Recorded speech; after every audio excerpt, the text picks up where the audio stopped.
Good afternoon, everybody. Welcome to the webinar.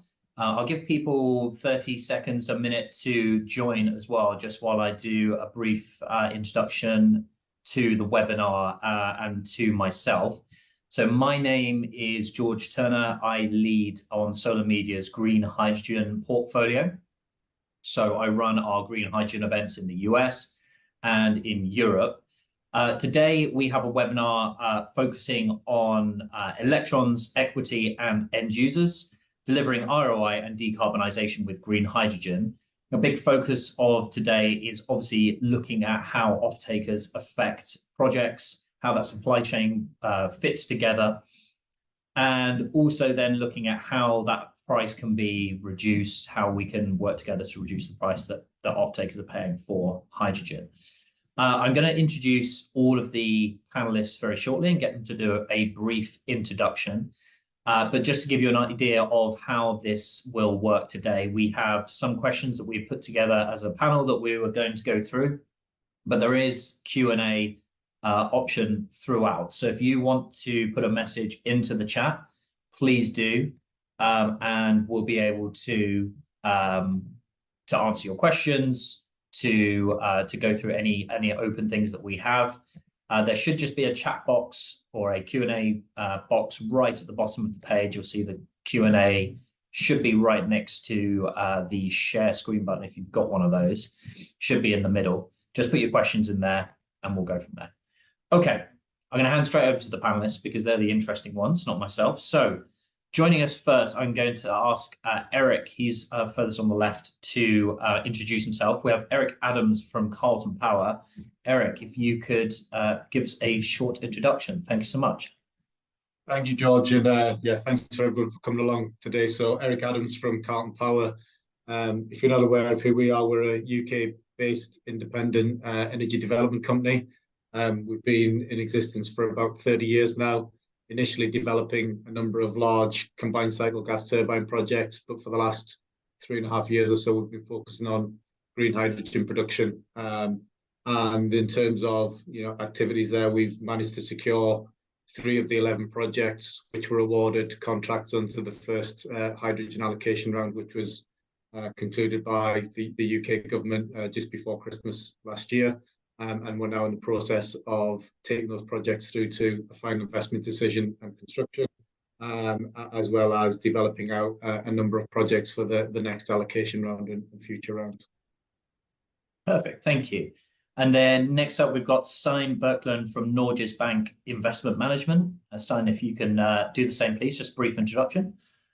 Of course. And first, thank you for the opportunity to share some perspectives on green hydrogen today.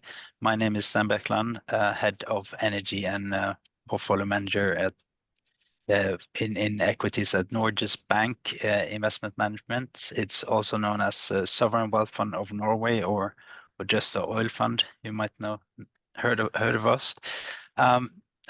Norges is one of the largest owners of listed equities in the world, with around 1.5% on average. And with that, of course, comes a lot of responsibility, and therefore we aim to be the global leader in responsible investment. And one of the expectations we have towards all the companies we are invested in is that they align with the Paris Agreement and net zero by 2050. In the energy team that I'm heading up, we focused on top 100 energy companies in developed markets, including energy utilities, integrated energy companies, suppliers to the sector, and also some auto and truck OEMs.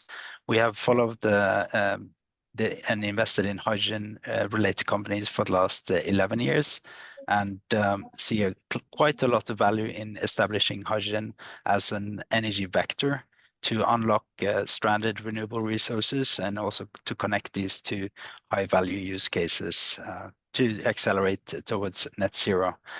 We see quite a few challenges and to unlock this opportunity, and I look forward to discussing both the challenges and opportunities today. Perfect, thank you. Next up, we have Camilla Tubella from Pacifico Energy. Camilla, if you can briefly introduce yourself.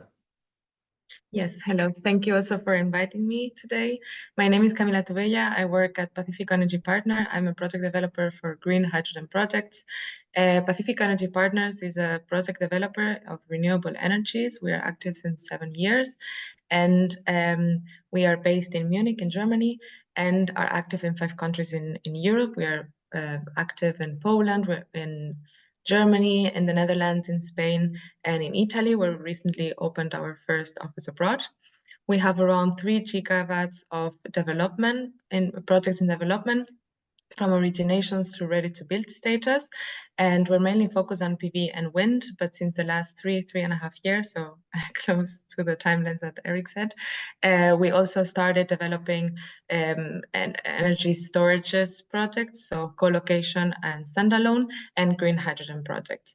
In green hydrogen projects, we are focused on the German and the Spanish market, but we are looking at other markets also to expand the market where we're active on. So thank you for having me today. Thanks so much for joining. And then last but not least, James Foley from Santander. Thank you, George and Solar Media team, for having me. My name is James Foley. I'm an executive director in Santander CIB, and I cover energy for Europe, including effectively the EMEA region. I think probably most people know of Santander. We are one of the most active banks in project finance and particularly energy finance globally. Last year in 2023, we were the most active in renewables globally and in Europe, where we did something like 80 renewables financings. Now, clearly renewables is a very good starting point for a lot of the hydrogen discussion, and the team that I sit in has pivoted partly towards the hydrogen sector. So we've been involved on this asset class already for the last 3 years. I think now we have approximately 20 mandates on the advisory side, both on debt financing advisory, but also on the equity and M&A part of the business. And I think both of those are highly relevant. Clearly, there's different parts of the value chain. There's different periods of maturity for our clients. So we are there ultimately to finance projects and finance corporates who are developing projects. But the initial activity, certainly that I've been involved in, has been on the advisory side. So very excited to be joining this discussion today on what we consider to be an extremely core part of the transition that the global energy market will be going through.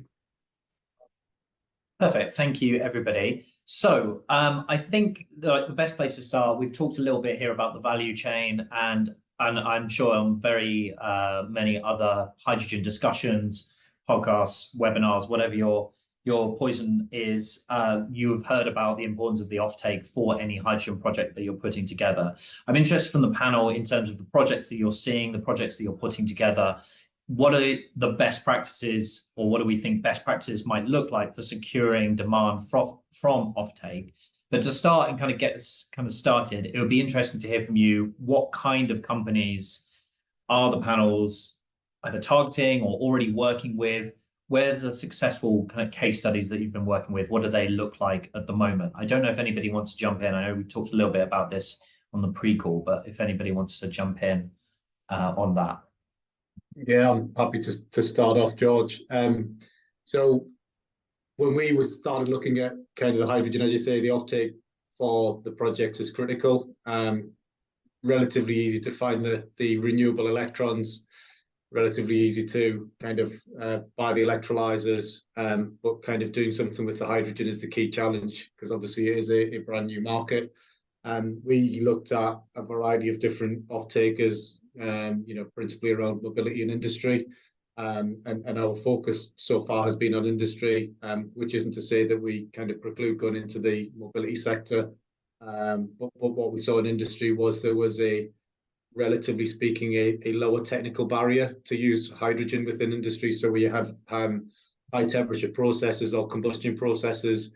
A lot of that equipment, whether it be kilns, gas engines, boilers, gas turbines, usually have an ability to use a quantum of hydrogen initially with very minor technical modifications, and also be able to flip back to natural gas in the event that hydrogen isn't available. And therefore, we saw that as a kind of very good opportunity to, kind of enter it in a low risk way. So a lot of the conversations we had with the off-takers was around technically, how do we use this? as we've kind of got across that, it's now more into the commercial side, and a lot of the conversations we're having is around the technical details, or the commercial details of what a hydrogen contract looks like as against the counterfactual of perhaps a natural gas contract. And that is things in terms of, you know, contract term and flexibility and things like that. So it is a different mindset, I think, kind of overall from an off-taker perspective. There's a need for them to almost take a little bit of a leap of faith to kind of get into it. I think the kind of commercial justification for it isn't always immediately obvious. But as we kind of get into the detail, I think we're getting closer and closer to finding a solution to that. And when you're talking to, I mean, I think we hear a lot, you know, industry is the obvious kind of move for hydrogen. But when you're speaking to these people, are they generally receptive? Are people reaching out to you? What stage do you generally find these companies at? I mean, I think probably it's when we first started looking at it, we spoke to a lot of potential off-takers who said hydrogen wasn't part of their decarbonisation strategy. And quite frankly, 3 years ago, I don't think anybody saw us as being on the decarbonisation strategy. So, I mean, it's a reflection of the movement forward. I think we tend to avoid trying to get into a debate with off-takers as to whether hydrogen or electrification or other options are the best option for them. I think it's good to find off-takers that have kind of made that decision already and work with them to kind of work through the detail. Perfect, thank you. How does that tally with the rest of the panel's experience? Are you having similar conversations with similar kinds of companies, or are you speaking to slightly different areas? Yeah, so in our experience, for example, in Germany, we have there's a lot of offtake and there's a lot of readiness from a lot of sectors to enter into the hydrogen space. But we're seeing more the mobility sector, for example, because there's been a very big push from the national government for the mobility, and also in the derivative sector and in the industry also. But sometimes we encounter that we have to compete with gray hydrogen prices or natural gas prices, that then it makes it a bit more difficult to step forward in the conversations. But as we saw in Germany, for example, mobility is a sector that works very good. There's this THG quota, this green gas emissions quota, that it's a quota that they can sell when they so they use synthetic fuels or green hydrogen in this case, and then they can have an extra revenue. So then they are available to pay more price for the hydrogen, and then it makes it more interesting for them. And we've seen there a lot of readiness. In the country, in Spain, the conversation that we've had with off-takers are more difficult. It's more small and mid industries, and they have to make an investment, and they are evaluating it, they're interested in it, but they need the less push. They don't want to be the first ones to do it sometimes. So we're also focusing a bit on mobility and also on derivative sector, so producing synthetic methane or e-methanol or ammonia to be able to transport it or even use it on site. Perfect. James Stein? Yeah, so I think from a financing perspective, generally the most robust projects are the ones which are tailored to the offtake. So rather than starting by saying that we've got a location with great energy resource and therefore we can have a lot of renewables, etc., actually saying, well, that's great, but what are you going to do with the hydrogen? But the best projects generally are the ones where they start with the offtaker and they tailor the solution around the offtaker, and at least in order to raise financing. And clearly some projects don't need to raise financing, but many of them, as this market grows, will raise financing, and I mean debt financing. Starting with the offtake and having something that makes commercial sense from the offtaker perspective is very important, because you can always sign a long-term agreement for offtake, but ultimately it has to make sense in the long term for that offtaker, because, you know, an agreement is effectively a legal contract. The terms of that contract will be super important to make sure that people can't get out of it. But if it doesn't make economic sense for the offtaker in the long run, then there is a weakness in the project. So start with the offtaker, particularly as Eric mentioned, industrial off-takers, I think, are particularly relevant. And as Camilla mentioned, with derivatives, I think it can be easier because there's many other use cases. But starting with the energy resource, in some cases can work when you're in particularly low LCOH territory in some of the more desert regions of the world. But then it's looking to export, and then you need the infrastructure for export. So our view generally is projects which have robust offtake, that is an absolute must before we start getting into at least the debt financing discussion. Yeah, and I think ultimately this panel, the question we're asking here comes down to price and what the price the off-takers pay, and obviously that's going to feed in directly to how that hydrogen is produced, how it's transported, and those solutions are going to have to be tailored to different industries. I guess the obvious follow-up question there then is, how might an approach differ for heavy industry? I mean, steel is clearly one of the most obvious use cases. How might a project differ for a steel use case versus a mobility one, or versus a derivatives project or off-taker?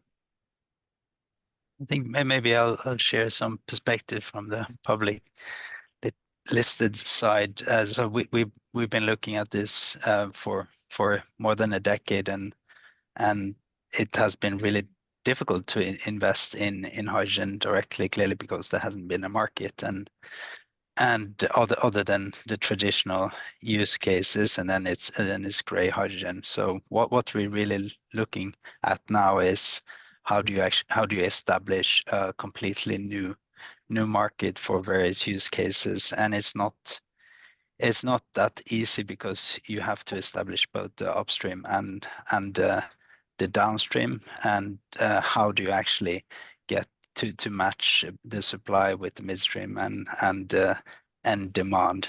That is really the challenge. And when we have been looking at this, we've been thinking a lot about what is the best way to actually establish this and scale it up, and you have to think about what can actually be done in a modular way, what can be done in an economic way, and how can it be scaled. So clearly you need the end demand, as it has been established now in the discussion here, and then you have to think about what is the highest value use case to start with, because that is where you're going to get the highest price for your product, right?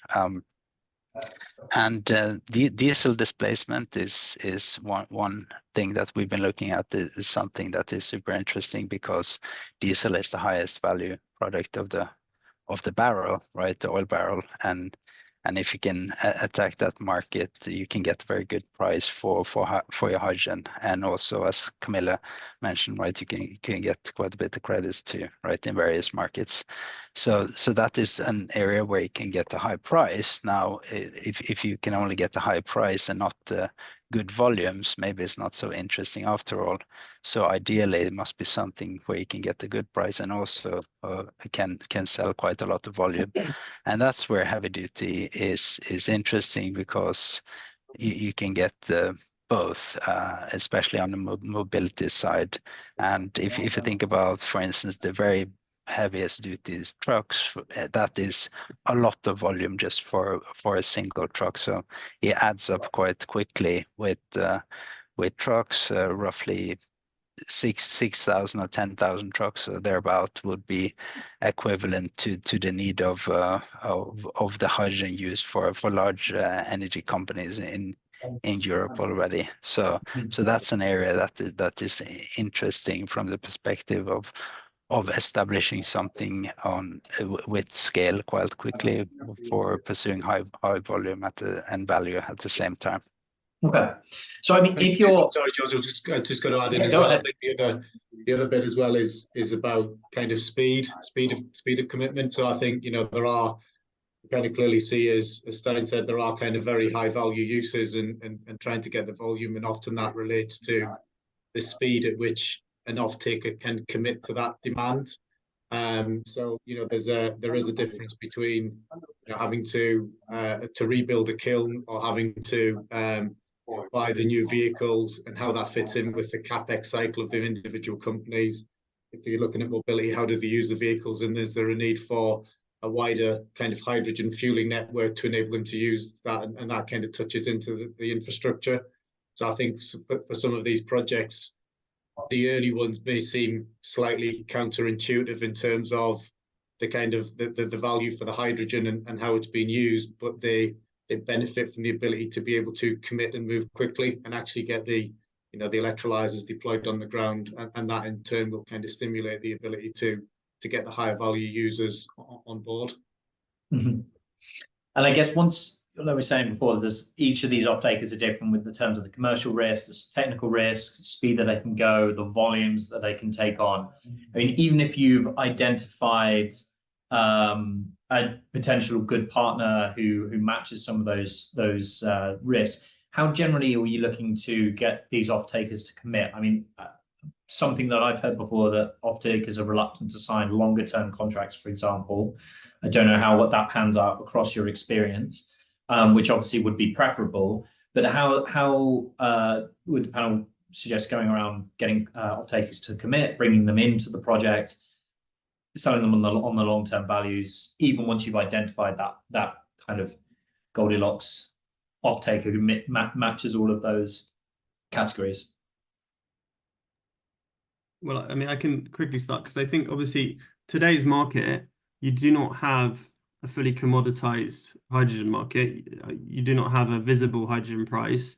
You do not have transportation infrastructure for hydrogen. So you can't just openly sell it. So for investors to actually put money in and develop projects, they have to ensure that those projects make sense on a standalone basis with the offtake solution that they have, no matter what part of the sector or segment that hydrogen ends up in.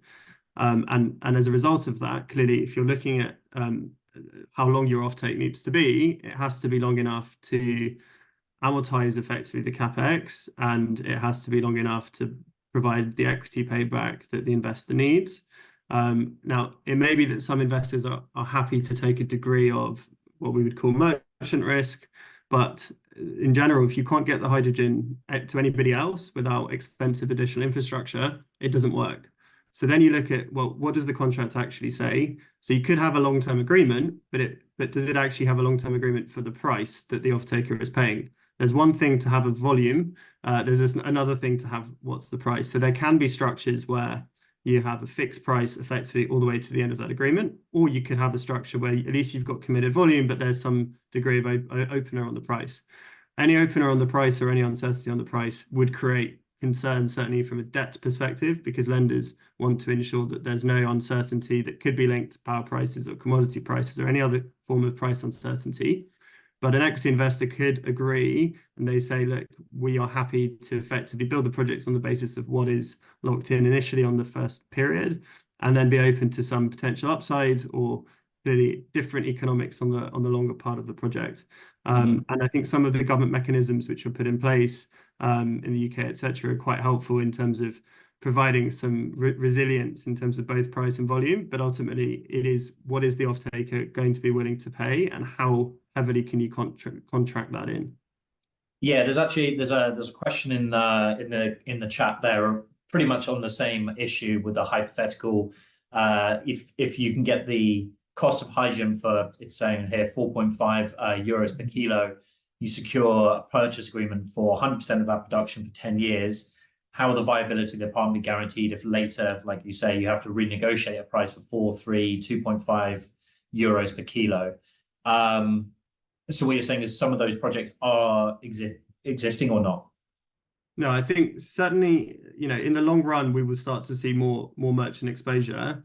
Day one projects have to effectively have fully robust offtake for both volume and price. There are many business cases that we see and that come across the desk where there's a degree of that kind of price uncertainty, and sometimes it's linked to a formula. So it's not necessarily, it doesn't have to be just a fixed price. There can be kind of pass-throughs in terms of power prices, etc. So even if the end price moves, at least it's locked in. From a lender's perspective, you have to ensure that there's no degree of variability effectively in that price. And if it's not mirrored on the other side, then you have an issue and you can't effectively model the economics properly. So I don't think in the short run, the initial projects are able to do that. But as this sector grows and as the market becomes more integrated with infrastructure, then at that point, it will be certainly more feasible to have more flexibility on that. And there'll be more off-takers in the market. At the moment, there's still a limited number of off-takes. And that means that there's a limit effectively in what people can take on as risk in the longer end. And early projects will be locking something in, and probably they would be able to do something better in the longer term. But in order to stimulate the market, they have to lock something in today, because that's how the first projects get done. If you just take the view that you'll wait until the prices come down, etc., then nothing gets built and the prices don't come down. So that's the fallacy which the industry is now doing pretty well to get around, but that's been effectively a blocker across the space until recent times. Okay. I have a follow-up on that, but I just want to give the panelists an opportunity to jump in if anybody else has any thoughts on that. Yes, I think so. On what James commented, I think if we're talking about offtake agreements of around 10 to 15 years, sometimes the power purchase agreements are not that long, or the prices are right now are not as attractive right now as they would be, for example, in 5 years.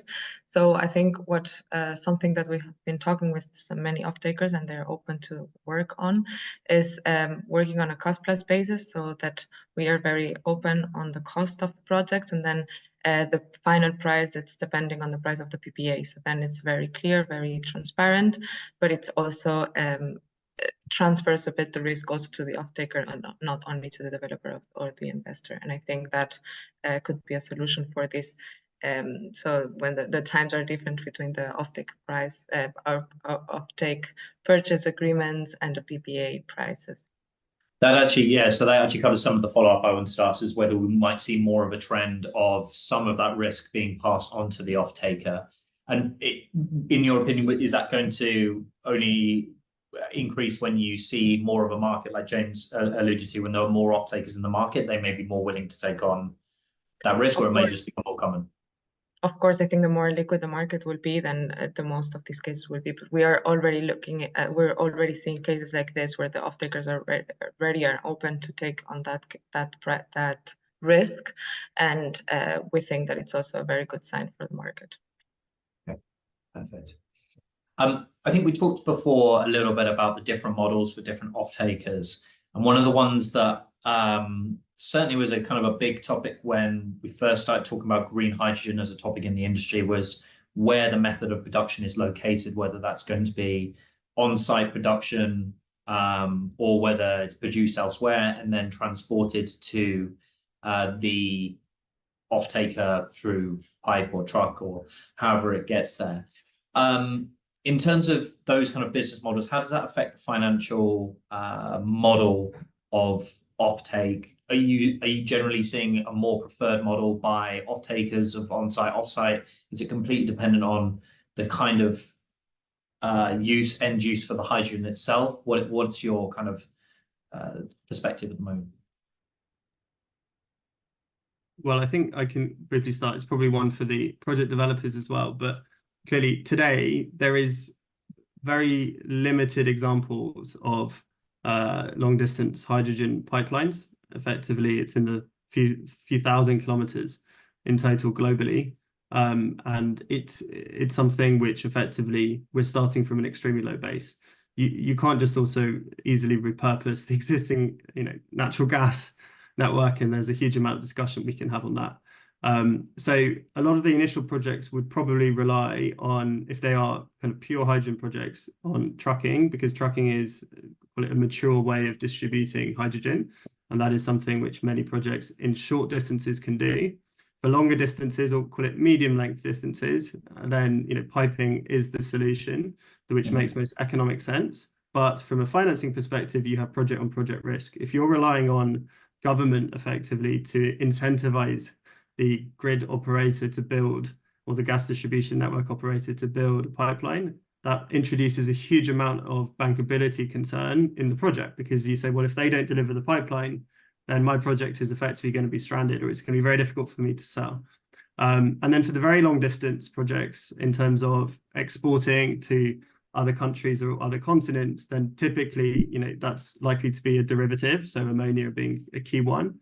And that is something which we will see a huge amount of. Some of the mega projects which can produce in the places with the lowest levelized cost of hydrogen and export internationally. But again, I think there's a huge amount of infrastructure that goes along with that. You need port infrastructure. You also need to have, the ships to do that. But that will be where we see, I think, some of the biggest opportunities, certainly from a financing world perspective, because ultimately those only make sense at gigawatt plus scale. They are different. They're very different projects from the localized hydrogen, off-taker projects, which we were alluding to a minute ago. Yeah. Eric, Camilla, from a developer point of view, do you have any thoughts? Yeah, probably it goes back to starting with the off-taker again. So, in terms of the kind of volumes that off-takers can commit to, that kind of then influences the project size to a certain extent. And then also influences where you put the project. I think the reality is, particularly for the UK, and as James said, there's not a lot of hydrogen pipelines in the ground. It's easier to move electrons than it is to move hydrogen. And therefore kind of proximate to the off-taker kind of makes sense. I think the other bit that we look at in terms of the off-takers, and if you have an industrial off-taker or a mobility off-taker, a mobility off-taker will have a very high demand warranty for the hydrogen. If they've changed to hydrogen vehicles and they are solely hydrogen fueled, they need hydrogen all the time, and therefore you need to be able to produce hydrogen to meet that demand. And that can either be done with very intermittent renewables, but a lot of storage, which increases the cost, or a kind of a more flexible PPA arrangement via the grid. So I think kind of all of those things kind of in together, I think there's a bit of, how do we work back from what off-takers need? And I think that kind of points us in a certain direction at the moment, which, if you look back historically, is how energy systems tend to have been developed from the very first energy projects, over 100 years ago. They were always put next to where the demand was. I think then as the infrastructure comes on board, we'll start to see a change in the shape and the size and how these units operate. So I think if you've got the kind of directly connected, you're able to tap into curtailed wind with a pipeline, that would potentially be very attractive and produce very low cost hydrogen, albeit not all the time. But then you kind of then want to link into perhaps some of the kind of storage and import and export to get that fully liquid market to drive the competition. Thank you. Yes, and I also wanted to comment on that. I think it depends a lot on every country and all the grid connection systems. I think, for example, some countries like Spain that have grid connection problems right now, so dedicated renewables connect to a green hydrogen plant can make sense for also accessing some off-takers that in other case will not be accessing any green hydrogen soon because there's no pipeline crossing by or there's no structure there. So mid and small scale industries that don't have the availability to connect to the gas pipelines right now because there is not hydrogen pipelines for the moment. And where through a gas distribution, we can deliver to those small industries and we can also help them with their decarbonization. And also for the mobility sector, there's this EU regulation where in 2030, there will have to be one refueling station for hydrogen, and one each every 200 kilometers in big national roads. So for example, for that, there will have to be created a very big grid of hydrogen refueling stations. And for that, because there's not the infrastructure yet, there has to be more so centers of production of hydrogen distributed throughout the land, we believe, and with, of course, dedicated renewables that can make also a better case for the LCOH for the part of the energy. And for example, in Spain, we're looking at the project that we're developing that are off-grid because of the grid connection problems. We are looking at relatively low cost of LCOH in comparison with other projects that are connected to the grid. So we see it also as a very viable solution for right now and for the next years. Thank you. Yeah, and I guess the grid connection also, the grid connection issue or constraints also stretches to the renewables and the electrons as well. I've actually I think we were talking about this previously about how then hydrogen can give the capacity to then skip some of those constraints to the grid and speed up the process a little bit. I don't know if you want to share your thoughts there. Yeah, maybe it's not so much on a project level, we look at the whole energy market, right, globally, and what we see is that one of the biggest bottlenecks for decarbonization is the grid.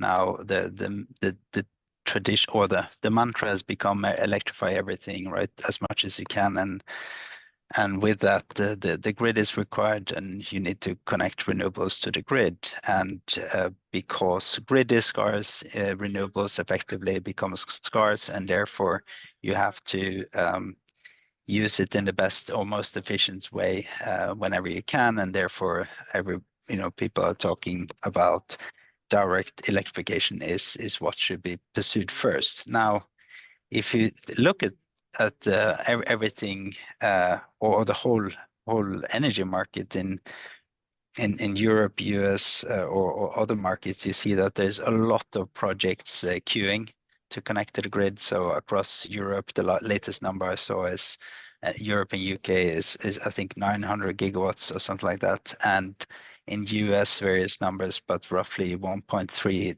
terawatt or 1,300 gigawatts. So that's a lot of renewables queuing. Now, if all these projects are waiting to connect to the grid, you would, and not getting grid connection, you might think, what can we pursue something else? And this is why we see hydrogen as an interesting vector, because with hydrogen, if you can design, for instance, a hybrid solar wind farm, you can actually create a low carbon molecule very, very cheaply, and this should be something that is interested in various markets in Europe, especially in Spain or Portugal, and various markets in US, where you have the opportunity to co-locate solar and wind, such that you get the decent utilization of the electrolyzer. Now, going back to the how to produce this and where to locate it, you really have to, if you pursue the traditional demand, the demand is where it is, and you don't not necessarily have these ideal locations where you can co-locate solar and wind. So therefore you have to connect to the grid, and then the problem starts. You get to a high power price, and suddenly your hydrogen is not so, or your green hydrogen is not so cheap anymore. So if you take a different approach and looking at the bigger opportunity, maybe, and one idea is for companies to actually look at where are these opportunities where you can co-locate things that will have a difficulty to connect to the grid, and then pursue potentially the high value markets. And that is needed in the beginning, because if you want to sell hydrogen on a long-term contract, I think the off-taker would want to have some insurance that the price is decent for a fairly long time. So therefore, if you can pursue the highest value product first, where there's an outlook for actually prices potentially increasing over time, such as diesel, maybe you can actually you can actually agree on a good price for a fairly long time, or 7 or 10 years. Yeah. And that could also give you a decent margin to actually transport this vector from the low cost resource. So that is how we're thinking about how this can be a big opportunity to unlock these stranded renewable resources in very good locations where there's no likelihood of connecting to the grid for most of the projects today. Thank you. We have a couple of questions actually I'm just going to go into, and then we've got some others I wanted to touch on as well. I think one of them was more of a comment on kind of one of the things we were saying earlier, but I wanted to get your opinion on that. So one's from Katrina, was essentially from her shipping maritime perspective, was unsure whether off-takers would be agreeing to 10-15-year agreements, and it's not something that would be appealing for an industry that tends to operate on a spot market. I guess question on the back of that would be, are there alternative financing agreements for those kind of off-takers? Is it something that will develop longer term? What are panel's thoughts on that?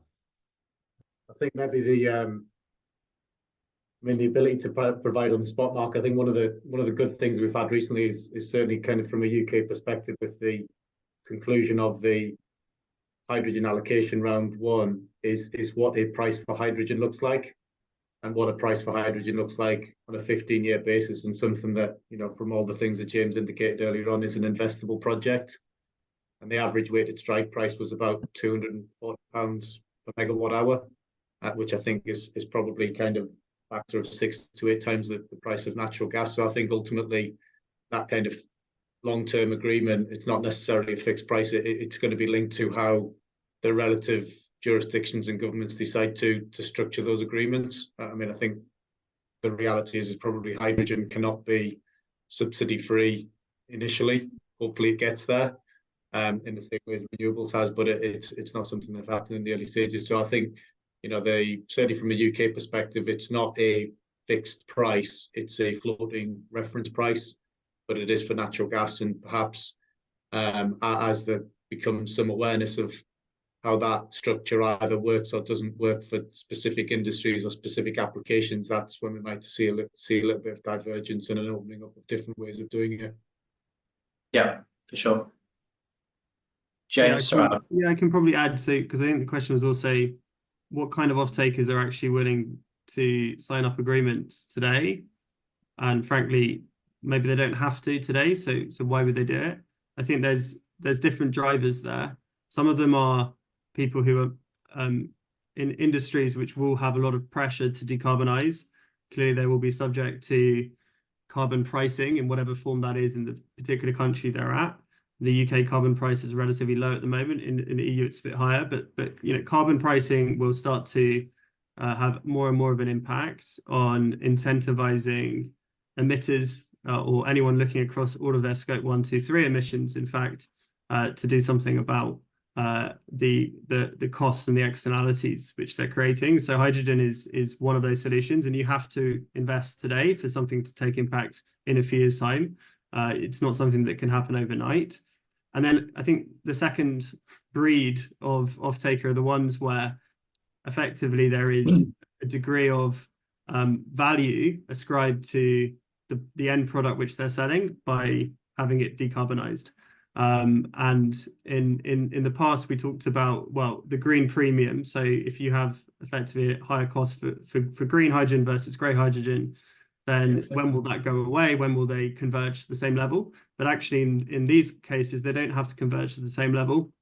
You just effectively have end consumers who are willing to pay for the fact that that product is green. So we've seen that, for example, with green steel. Ultimately, people will have appetite to pay more for a green car, which is made with green steel. It's not just, is it an electric car? It is the steel in the car green. Similarly, another example is things like in the whiskey distilling world, that's some of the off-takers in the UK. People are already spending quite a lot on a bottle of whiskey. Actually, the incremental amount for it switching from natural gas to green hydrogen is relatively small in the end price, so gets absorbed. So in those cases, the green premium is less of a concern, or in fact a benefit in terms of how it's sold. You know, and if you can sell a green bottle of whiskey, maybe actually consumers want that. So there's a lot of different aspects to it, which get quite interesting. So it's quite a multifaceted type of off-taker, I think, in the early market, but I think it will grow to be a lot more, particularly because of those regulatory changes on carbon. Yeah, I think the whiskey one's always an interesting one, because ultimately they won't be selling their product for 12, 15, 18, 24 years, depending on your preference for a malt whiskey. And presumably the market that they'll be operating at the time will be significantly different to the one now. Yeah, good point.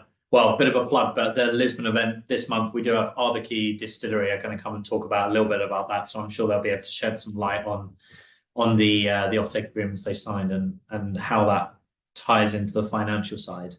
Actually, Eric, just go back to what you were saying there about the hydrogen allocation round in the UK.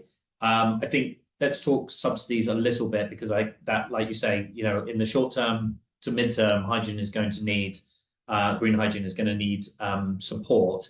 So maybe talk about the two kind of major support mechanisms and subsidies that we've got. We've got the HAR1 in the UK, and then in the EU, we've got the Hydrogen Bank, which has been releasing money as well. So maybe if we start with you, Eric, can you talk a little bit, because you were obviously part of that process, the HAR1 process, and kind of what happens next, what's already happened so far? Yeah, so I mean, for those that don't know, the kind of support process or the support mechanism is a revenue support mechanism which kind of covers the difference between our production cost or strike price and a gas reference price, and that's a 15-year term contract, volume rated. Hence why we're asking off-takers to kind of sit alongside that. The round was concluded in December. They awarded 11 contracts for 125 megawatts of hydrogen production.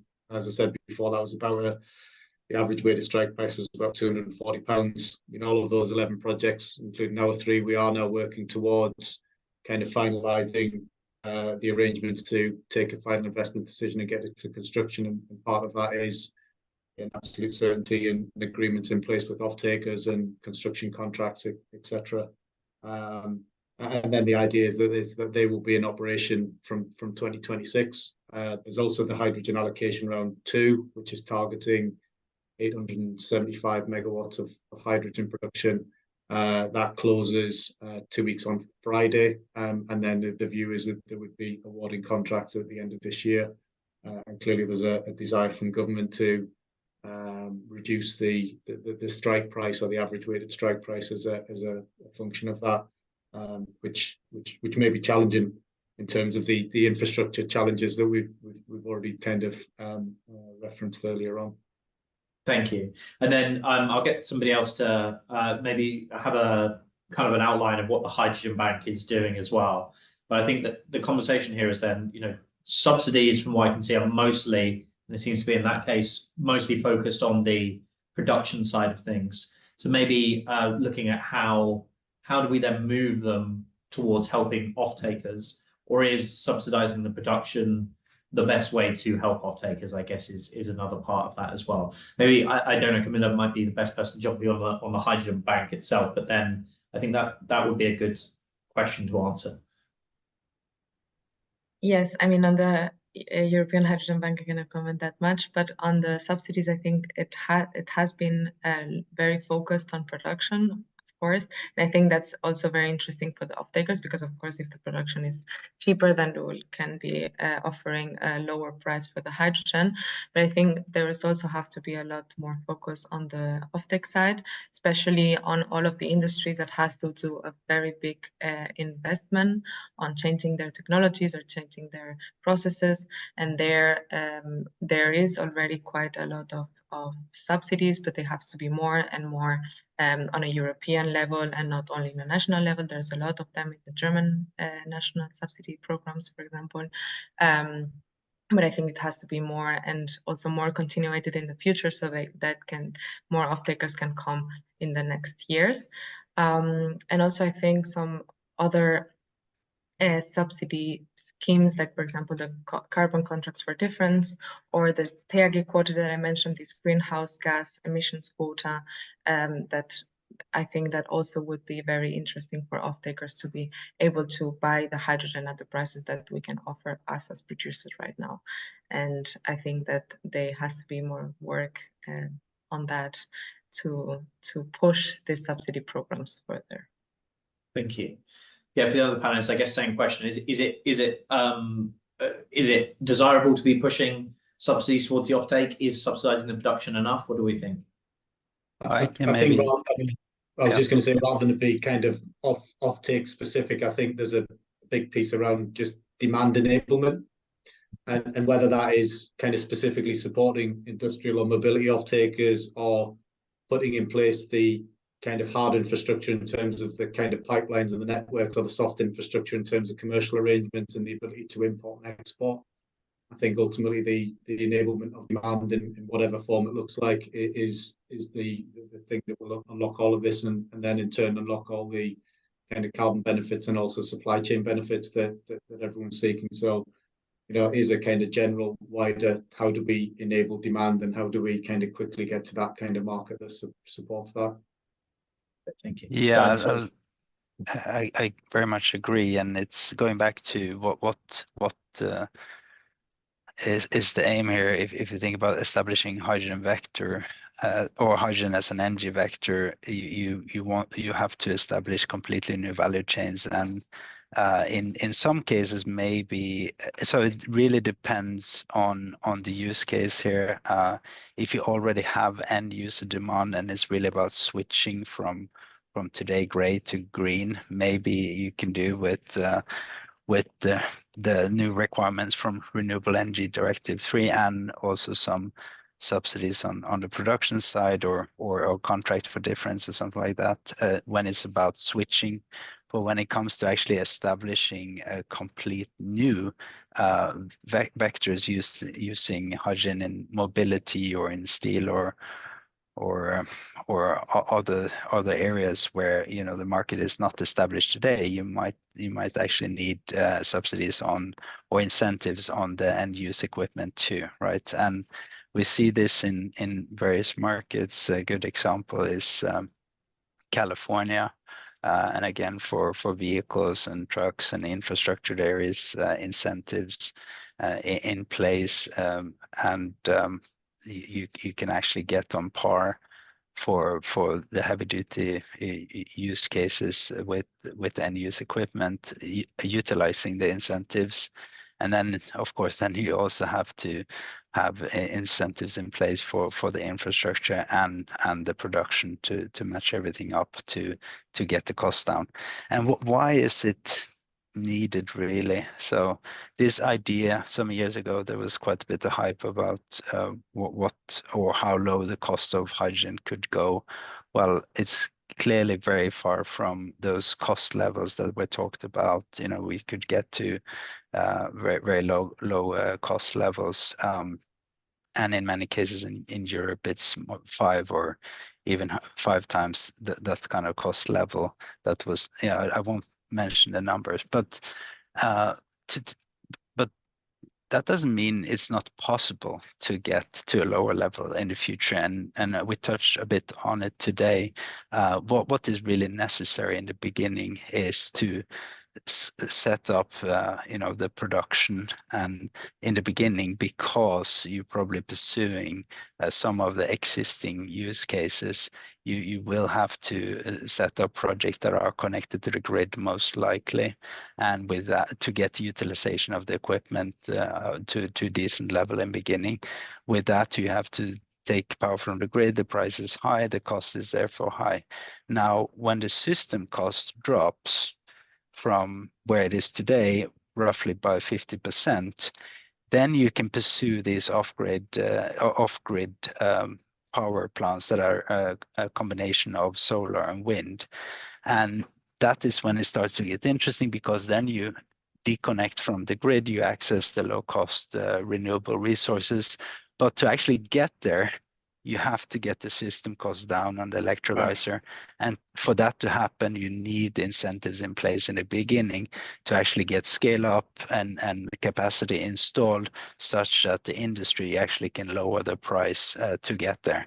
And in this phase, you just need the subsidies. Without it, no one's going to invest. And unfortunately, unless there is the perfect project where you can control the whole value chain and you can put everything together yourself. But there's not too many companies that can do that.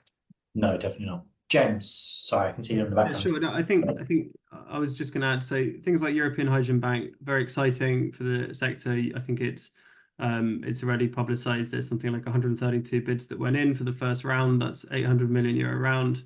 The next round will have 2.2 billion euros. So already 3 billion euros will be allocated under the EHB support scheme. Clearly, you then also have innovation fund applications which go in. Some of those are hydrogen, some of those are other things as well. There's loads of mechanisms which are popping up in different parts of the world. There's a big process ongoing in Australia. Japan has a kind of CFD type mechanism. Obviously, we've talked about the UK, and everyone I think knows about US IRA as well. So there's loads of these support mechanisms. This actually creates, in a way, further challenges, because what you have is then a huge influx of projects which are all competing for supply chain, and there are just not the capabilities within that supply chain to deliver electrolyzers at scale to so many projects in the timeline that people need. So, lead times get longer. CapEx is harder to effectively lock in. The strains on the supply chain get more difficult, and some of the electrolyzer OEMs, I think, can find it challenging to deliver. Then they get selective and only pick the largest projects, and so small projects struggle to get electrolyzer orders in, etc. So it has to come as a whole system. It can't just be, well, we will effectively help to subsidize CapEx on some projects without thinking about the whole value chain all the way from the supply chain in the background, right, the way to the end users, the off-takers, and the infrastructure in between. And then there's access to finance, right? And clearly, when we're talking about financing and what goes in the cost of hydrogen, obviously you've got CapEx, you've got OpEx, and effectively electricity prices go into OpEx, but you've also got the cost of finance. And the biggest players in the market can generally build projects and have to date built projects without needing access to project financing, third-party debt. But many of the players which are looking to build projects of the future, they will need to debt finance, and effectively that can put in a huge amount of capital from the private sector and stimulate the market. And I think that is still an emerging part of this whole story. Banks generally have not yet financed hydrogen projects on a properly non-recourse basis where the end product is to sell hydrogen. We're going to see a wave of those projects coming, particularly from next year onwards.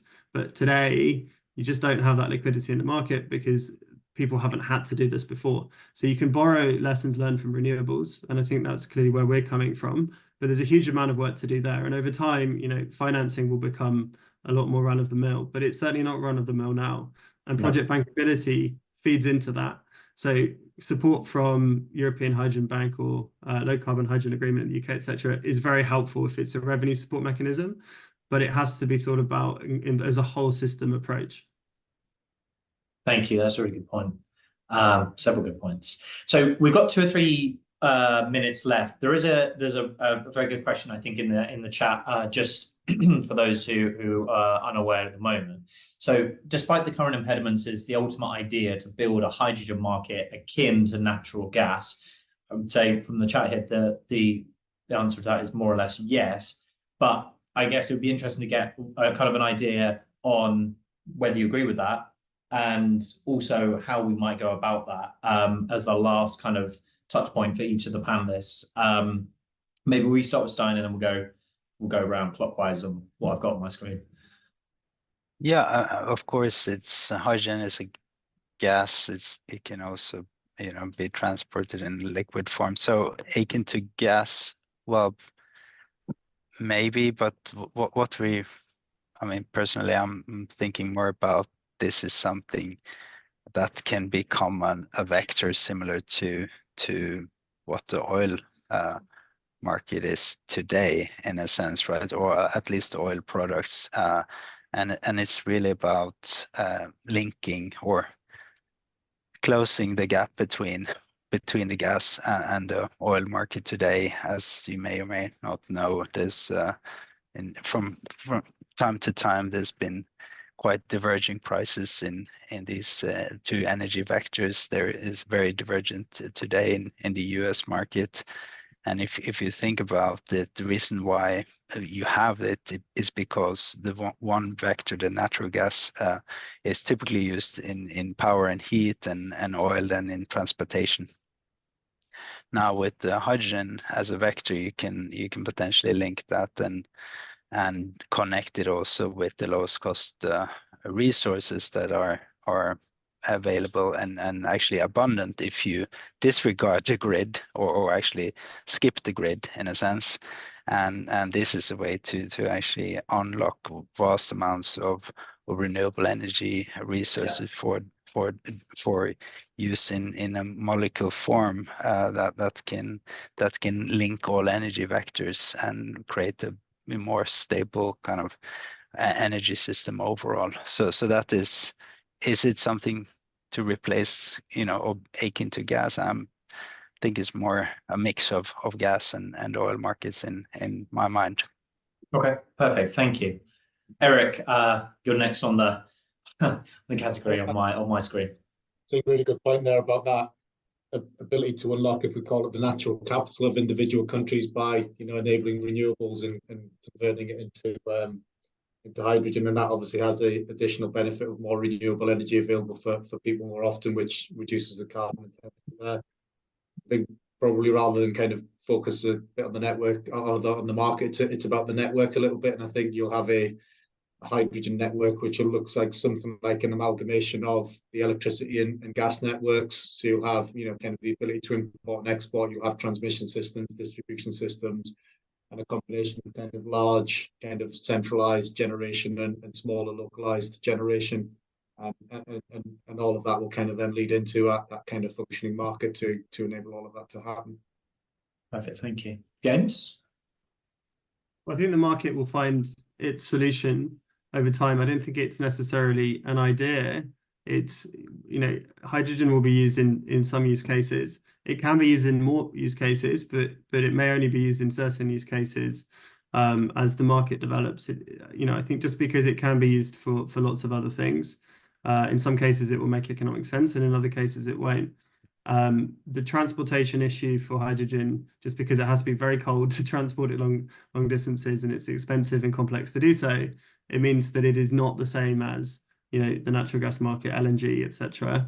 There are similarities in how the market will evolve, but it is not the same as a commodity. So it is a bit more complicated, and that's why it's so interesting. So we will see in some localized regions probably some degree of that kind of market formation. For a kind of global assessment, it would take decades if we ever get to that point. I think that there's so many other aspects to how the market will develop for hydrogen, which means that it's not just a pure, simple kind of commodity play as we would see historically in the natural gas space. So we'll watch the space and see what the market decides rather than somebody with a specific idea. Perfect, thank you. And Camilla, finally to wrap us up. Yeah, I think so. It of course has to be a more liquid market, and of course I think it will grow into the direction of a natural gas market. But as James said, I don't think it's going to be that global or that broadened as natural gas or LNG. And I think that it has a positive part, and that is that it can be produced and consumed locally, which I think it's also a very positive aspect that green hydrogen can be. So, for example, as Stein said, with the production of co-location of renewable energies and the production on site, that then don't have to be everything has to be produced in one side and transported to the other side of the country or the other side of the world, and then having a bit more of a freedom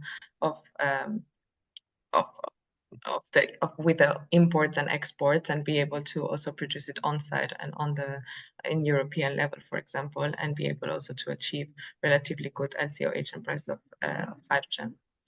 Perfect. Thank you so much. Okay, I think that is our time.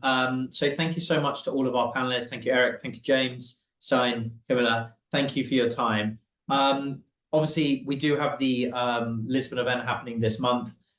We will send a discount code around for webinar registrants if you would like to join us there. I think it's WEB20 if you want to put it in now. But otherwise, if you do have any other questions for the panelists, please message them through to myself and my team. Thank you very much for joining, and hopefully we will see you again soon. Thank you so much.